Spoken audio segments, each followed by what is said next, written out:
विघ्नहर्ता श्री गणेश, श्री गणेश, श्री गणेश। त्रिलोकनाथ, आपके काल ने जन्म ले लिया है। काल ने जन्म ले लिया है।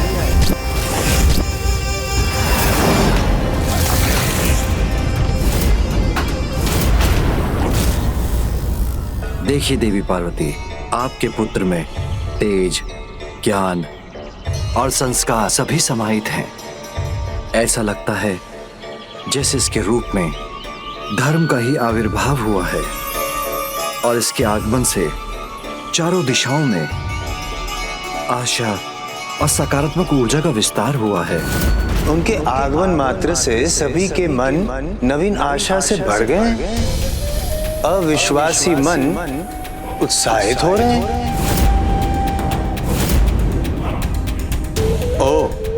अब समझा कि क्यों ये अविश्वासी मन आपकी आज्ञा का पालन नहीं कर रहे। और वो भी कब? जब वो काल आपका मात्र बालक है। अब त्रिलोकनाथ हैं आप। इतना ज्ञान तो आपको भी है कि जब एक छोटा पौधा बड़ा पेड़ बन जाता है तो उसकी जड़ें इतनी शक्तिशाली हो जाती है कि उसे उखाड़ फेंकना कठिन हो जाता है। जड़ों को जलाना सिंधु जानता है। आप बस उसका नाम बताइए, कौन है वो?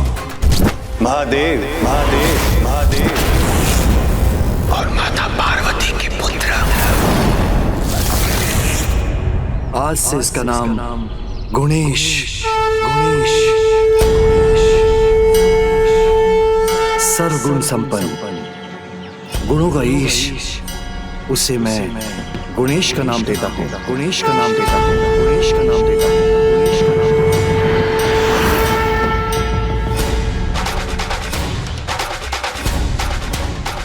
गुणेश,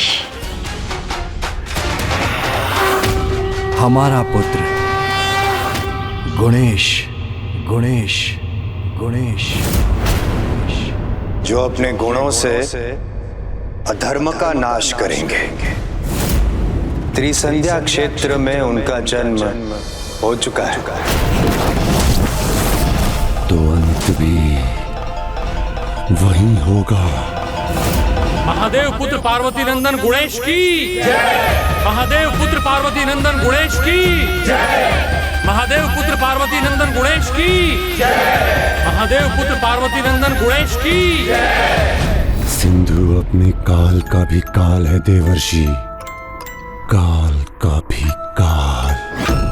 त्रिलोकनाथ, नारद आपसे जाने की आज्ञा चाहता है, किंतु जाते जाते कुछ कहना भी चाहता है। त्रिलोकनाथ हैं आप, अधिक विचार करने की आपको क्या आवश्यकता? त्रिलोकनाथ को क्या करना है, कब करना है, कैसे करना है, कितना करना है, ये तो सब पता है। त्रिलोकनाथ हैं आप। त्रिलोकनाथ को क्या करना है, कब करना है, कैसे करना है, कितना करना है, ये तो सब पता है। चाहता तो मैं वो हूँ जो आपने कहा, बड़ा हो वो पौधा, उससे पहले ही उसे कुचल दूंगा, मिटा दूंगा उसे। अधर्म को धर्म के आगे झुकना ही पड़ता है। झुकेगा, झुकेगा, मिटेगा वो अधर्म में भी, क्योंकि उसे झुकाने और मिटाने वाले आ गए हैं। सर्व सद गुण संपन्न गुणेश।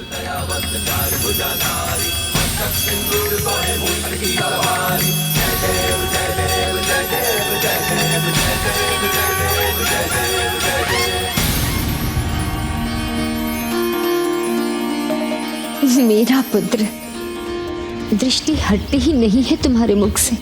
मुख तो देखो, जैसे भोर की शीतल लालिमा दमक रही हो। भोला भी दिख रहा है और समझदार भी। मेरा गुणेश, पुत्र गुणेश, माता अहिल्या और गौतम ऋषि को जाकर प्रणाम करो। प्रणाम माता अहिल्या। पुत्र, माता से तो मिल लिए, अब हमें भी कृतार्थ कर दो। जाओ। प्रणाम गुरुदेव।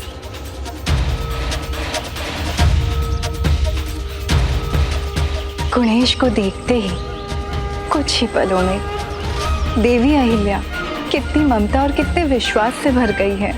विश्वास वो नहीं जो कुछ ही पलों में हो जाए, विश्वास तो वो है जो एक पल के लिए भी ना डगमगाए। ये आप क्या कह रहे हैं स्वामी? क्या देवी अहिल्या का विश्वास डगमगाने वाला है? ये नहीं बताना चाहते तो इसका उत्तर तो दीजिए। आपके परम भक्त देवर्षि नारद सिंधु के पास क्यों गए? उसे गुणेश के आविर्भाव को लेकर चेतावनी क्यों दी? देवर्षि नारद जो भी कहते हैं उसके पीछे कोई ना कोई कारण अवश्य होता है। उनके शब्दों में जगत का कल्याण ही छिपा होता है। और ये भी सत्य है, संसार में जो भी घटित होता है उसका कोई ना कोई निमित्त होता ही है। और यहाँ देवर्षि ही सिंधु और उसके सहयोगियों के अंत के आरंभ के निमित्त बने हैं। छोटा सा तिनका भी गले की फांस बन जाता है। संकट तो ये छोटा बालक भी बन सकता है सिंधु। स्वयं जाना उचित नहीं, पहले देखना होगा, आंकना होगा। ये बालक कर क्या सकता है?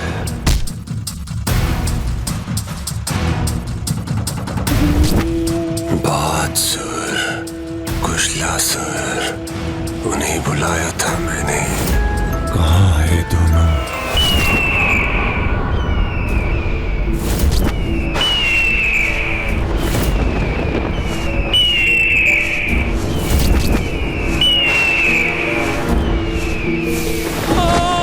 बचाओ मुझे, छोड़ दो, जाने दो।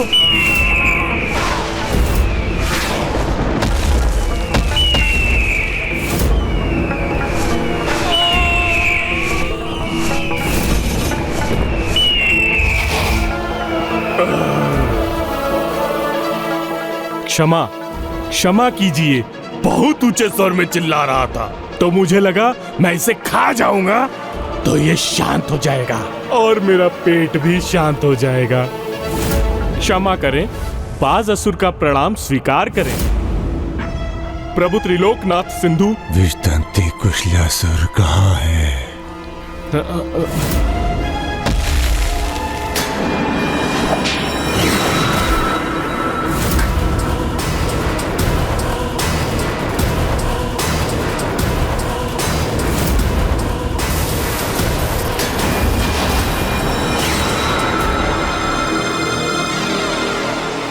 कुशलासुर प्रणाम करता है प्रभु त्रिलोकनाथ सिंधु को। आपके चरणों में पड़ा था, मुझे लगा आपका प्रसाद है प्रभु। मुझे भूख लगी थी तो आपका प्रसाद समझकर ग्रहण कर लिया। तुम दोनों की भूख तो कभी न मिटने वाली भूख है। तो कृपा कर हमें बताएं, किसको आहार बनाकर हमारी भूख मिटाने के लिए बुलाया है आपने? बताइए प्रभु, किसे डसना है मुझे?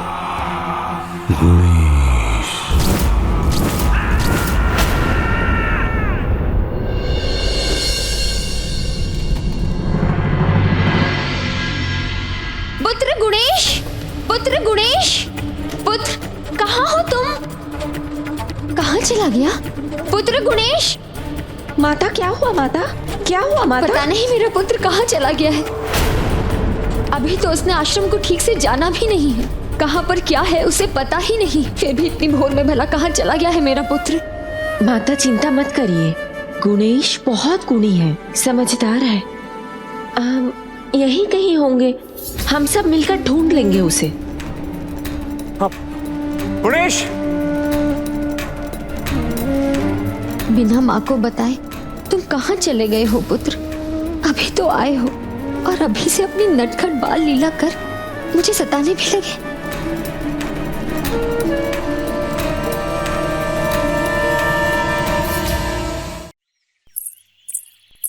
पुत्र! नटखट लीलाधारी के गुण चाहती थी आप पुत्र में, फिर चिंता क्यों बहन? करने दीजिए उसे नटखट बाल लीला। पुत्र कहाँ हो पुत्र? आशा नहीं थी कि तुम इतने नटखट होंगे। भ्राता परम कृष्ण, आपको ये देख देख कर प्रसन्नता हो रही होगी ना? और सब गुण तो ठीक है, किंतु आपके समान इतना नटखट होगा मेरा पुत्र, इसकी मैंने कल्पना भी नहीं की थी। मैंने पूछा था ना, मेरे ही जैसा पुत्र चाहिए? आपने कहा हाँ। और बहन, ये तो अभी आरंभ है उसकी बाल लीलाओं का। पुत्र अब सामने भी आ जाओ, इतना मत सताओ अपनी माँ को। माता।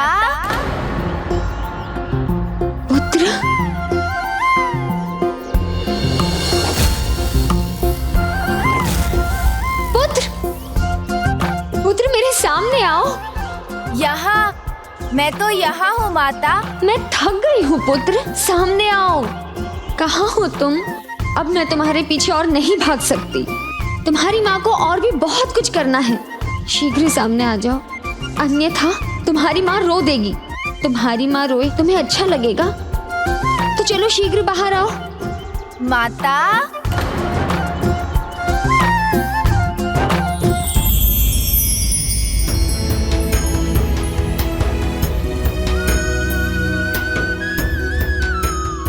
ये क्या कर रहे थे तुम पुत्र?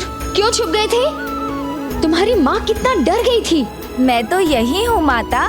देखिए, आपकी आज्ञा का पालन भी कर रहा हो। आपने कहा सामने आओ, तो मैं पलक झपकते ही आ भी गया। आपको रोते हुए भला मैं कैसे देख सकता हूँ?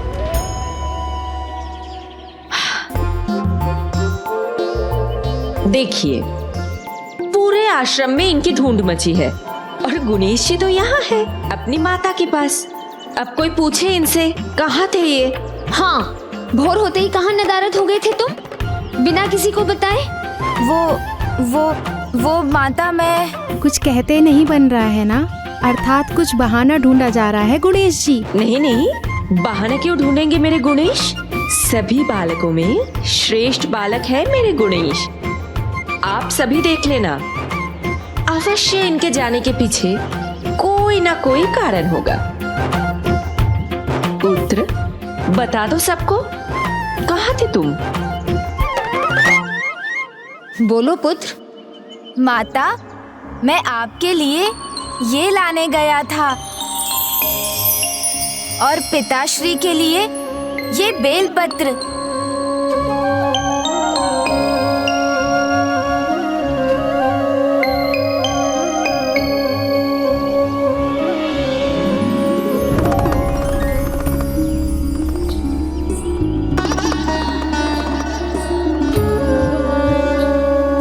प्रणाम माता, प्रणाम पिताश्री।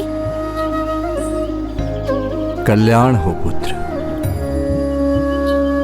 देखिए, आप सब देखिए, कितने आज्ञाकारी भोले भले हैं मेरे गुणेश। पुत्र, प्रत्येक माता पिता को अपने पुत्र द्वारा दिया गया उपहार बहुत पसंद आता है, किंतु उनकी आज्ञा बिना कहीं भी जाना किसी भी माता पिता को उचित नहीं लगता। तुम्हारी माँ ने तो पूरे आश्रम को उथल पुथल कर दिया था। तुम थोड़ी देर और नहीं मिलते तो ये जगत जननी क्या करती, ये तो यही जाने। माँ को यदि पल भर भी उसका पुत्र दिखाई न दे तो उसके हृदय पर क्या बीतती है, इसका अनुमान भी नहीं लगा सकते आप।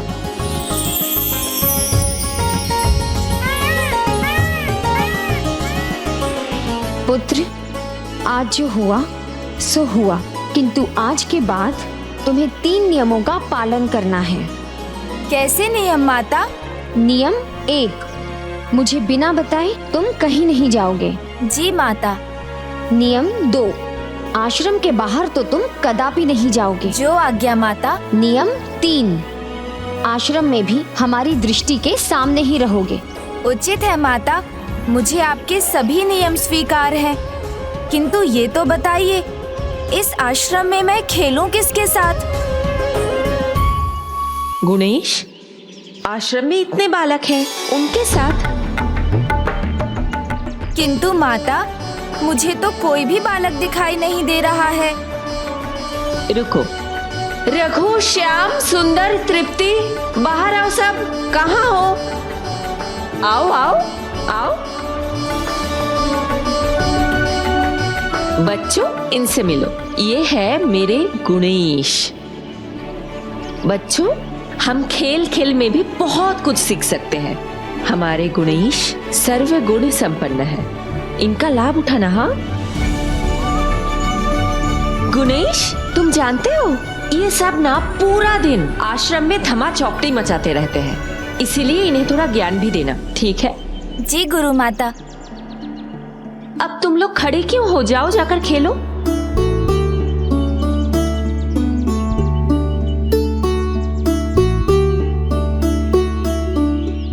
अच्छी संगत से ही अच्छे गुण आते हैं। गुणेश का साथ पाकर आश्रम के बच्चों में भी सुधार होगा।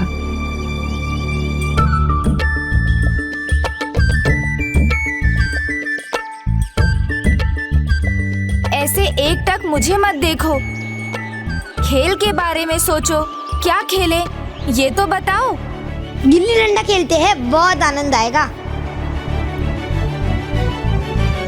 माता अहिल्या, रोकिए इन्हें, पता नहीं अपनी गिल्ली से क्या क्या तोड़ेंगे ये।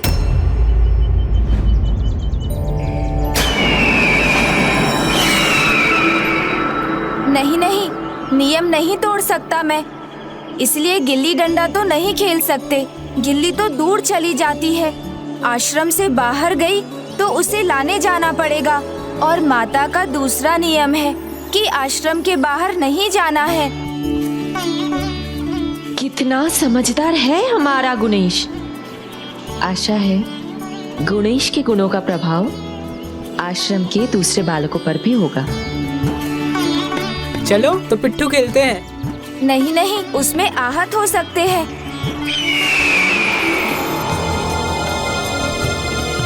हमारी रक्षा ये भयंकर असुर सिंधु से कैसे कर पाएगा, जो खेलने से भी डर जाए।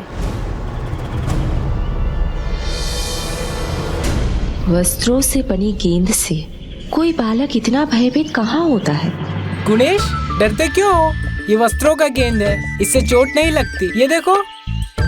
मुझे क्यों मारी गेंद? अभी खेल आरंभ नहीं हुआ है। इस खेल का ना आरंभ होगा ना अंत, क्योंकि हम ये नहीं खेल रहे। आहत मैं होऊंगा और पीड़ा माता को होगी, और माता को कष्ट में मैं नहीं देख सकता। गुणेश को अपनी माँ का इतना ध्यान है। अच्छा, तो ये कारण था गुणेश के मना करने का। माता के प्रति कितनी निष्ठा है गुणेश की। इसे कहते हैं मातृभक्ति, समझे? और कोई खेल सुझाओ? तब तो पकड़ा पकड़ी खेलते हैं। ओहो, वो भी कोई खेल है? बस दौड़ते रहो। इतना दौड़ना पड़ा तो थक नहीं जाऊंगा? ये तो बस बहाने बनाए जा रहे हैं। बालकों के खेल से भयभीत होने वाले गुणेश दुष्ट सिंधु और उसके असुरों का सामना कैसे करेंगे?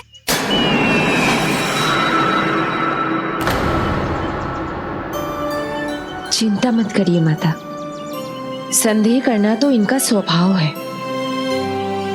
मैं बताऊं, बहुत अच्छा खेल है। हम सब छुपन छुपाई खेलते हैं, और गुणेश को भी अच्छा खेलना आता है। आज भोर में अपनी माता के साथ खेल रहे थे। हाँ, वाह वाह, बहुत अच्छा सुझाव है। ना भाग दौड़, ना आहत होने का डर, और छिपने के बहाने विश्राम भी हो जाएगा। उत्तम नहीं, सर्वोत्तम। लो, खेल में कोई बालक थकावट से डरता है भला? हाँ, गुणेश थोड़े आलसी लगते हैं। हाँ। चुप रहो, तुम लोग कुछ भी मत बोलो। हमारे गुणेश आलसी हो ही नहीं सकते। हाँ, ऐसा हो सकता है कि उन्हें भाग दौड़ के खेल में मन ही न लगता हो। आश्रम के बहुत कार्य शेष है। जाइए, वस्त्र की धुलाई कीजिए। स्मरण रहे, एक भी वस्त्र मैला नहीं रहना चाहिए। और आप अन्न सुखाइए। जाइए। देवी अहिल्या, मैं गुणेश में आपके विश्वास की सराहना करती हूँ, किंतु अभी इनसे कुछ कहने का क्या लाभ? गुणेश का आगमन तो अभी अभी हुआ है, और उसमें सबका विश्वास जागने में थोड़ा समय तो लगेगा ना। माता, दिव्यता की परीक्षा नहीं होती, आभास होता है, और वही आभास विश्वास जगाता है। मुझे अपने गुणेश पर पूरा विश्वास है, जो समय आने पर उन्हें सही प्रमाणित करेंगे, सिंधु और उसके सभी असुरों का अंत करेंगे। आश्रम भी निकट है और गुणेश का अंत भी।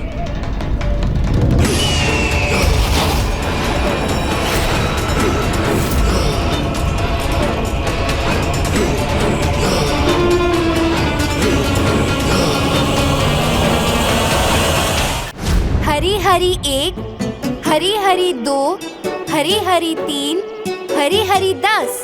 आ जाओ, हाँ आ जाओ।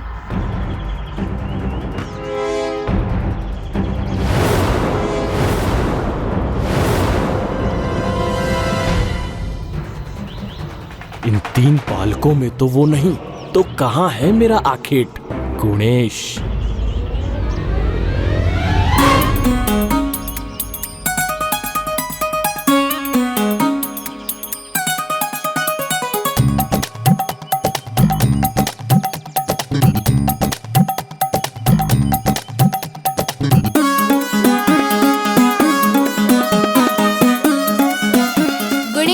मैंने तुम्हें देख लिया है, बाहर आ जाओ।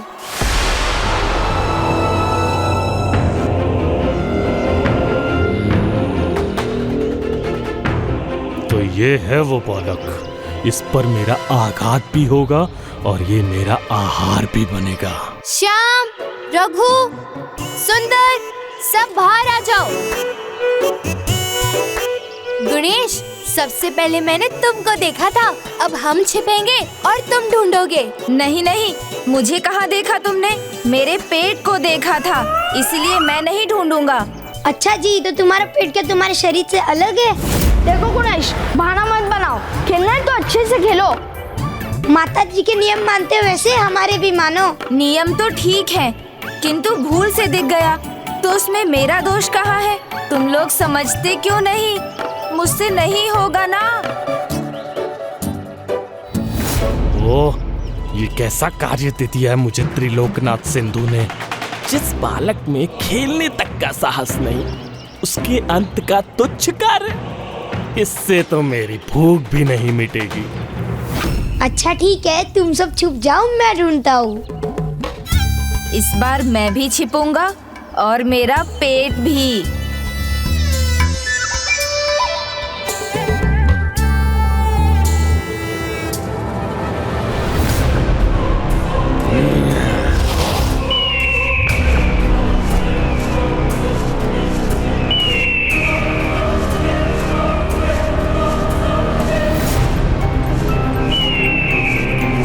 हरिहरी 1, हरिहरी 2, छुप गए सभी, मैं ढूंढने आ रहा हूँ।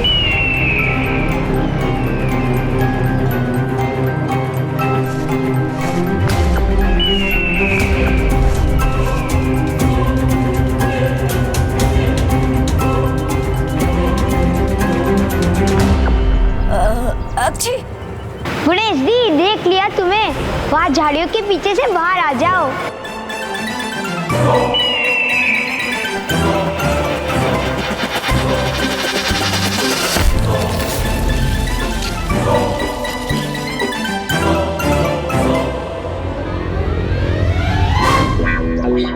चिंता मत करो, कोई मूषक होगा।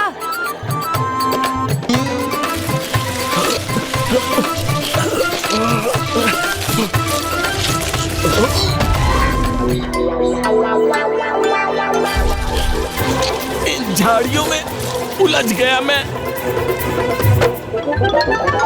मैं तो अच्छे से छिपा हुआ था, वो तो छींक आ गई, तभी तो मुझे देख सके ना तुम। नहीं नहीं गुणेश, इस बार कोई बहाना नहीं, इस बार तो तुम्हें ढूंढना होगा। उचित है, तुम लोग पकड़े जाना चाहते हो ना, मुझे तो पल भर भी नहीं लगेगा तुम सबको ढूंढने में। तुम भूल रहे हो, यहाँ नए हो, यहाँ सभी छिपने के स्थान हमें पता है। तो जाओ छिपो, मैं तो गिनती गिनते गिनते ही तुम सबको पकड़ लूंगा।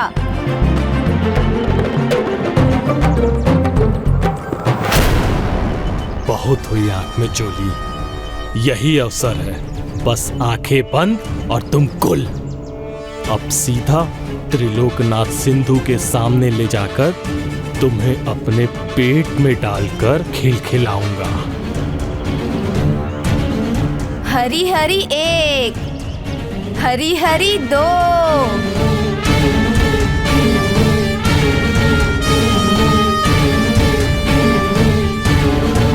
हरी हरी 9। छिप गए ना सभी? अब कुछ ही पलों की गिनती है बालक, फिर तुम मेरी चोंच में छिप जाओगे। हरी हरी 10। मित्रों, मैं आ रहा हूँ।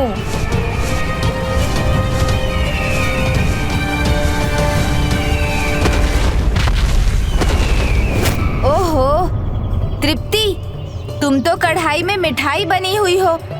बाहर आ जाओ, कहीं भूल से कोई तुम्हें खा ना जाए। रघु, गौ माता तुम्हें घास समझ ले, इससे पहले घास के ढेर के पीछे से निकल आओ। ओहो, श्याम और सुंदर, अन्न से भरी बोरी बनना चाहते हो क्या? कोई उठाकर ले जाएगा तो? या कहीं माता अहिल्या ने तुम्हें भंडार घर में बंद कर दिया तो? चलो शीघ्र बाहर आओ।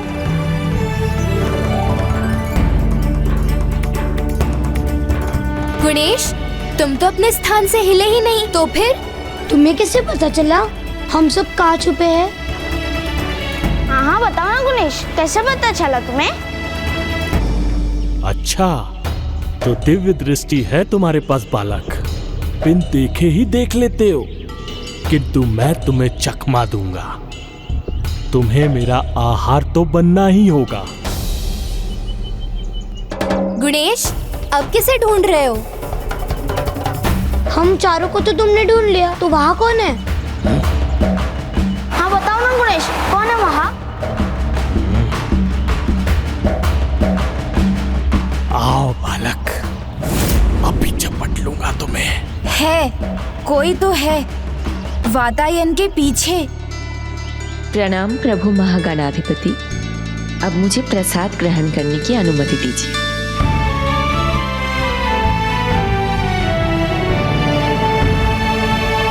कौन है वहाँ गणेश? माता अहिल्या है, छिप छिप कर लड्डू खा रही है। मेरे हाथों में लड्डू है, ये गणेश को कैसे ज्ञात हुआ?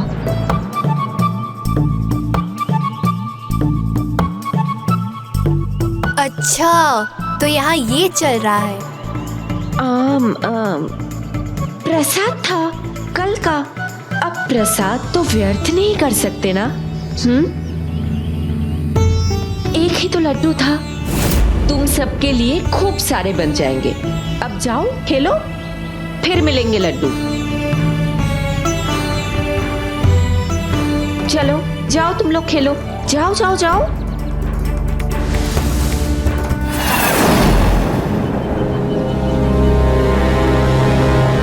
गणेश, तुमने लड्डू दिखाकर मेरी भूख जगा दी और लड्डू मिला भी नहीं।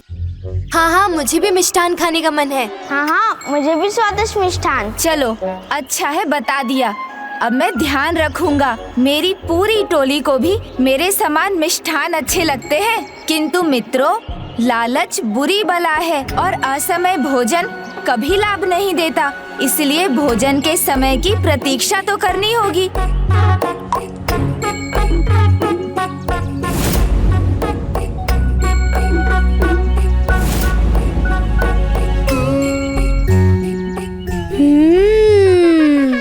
आनंद आ गया। क्या था ये जिसे खाकर रघु आनंदित हो गया?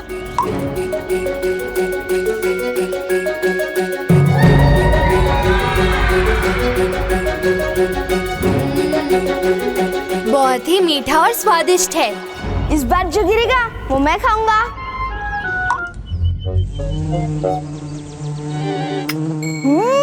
बहुत स्वादिष्ट था। जो मेरे पाँव में गिरा उसे उठाकर क्यों खा रहे हो? उसमें बुरा क्या है गणेश?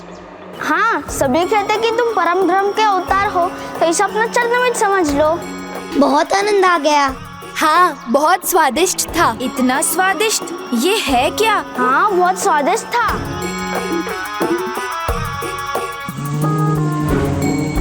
मधु? अच्छा, इतना मधुर है तो मुझे भी स्वाद लेना है।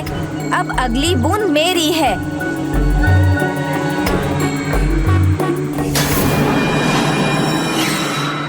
अब तुम्हें मधु का नहीं, मधुमक्खियों के डंक का स्वाद मिलेगा बालकों।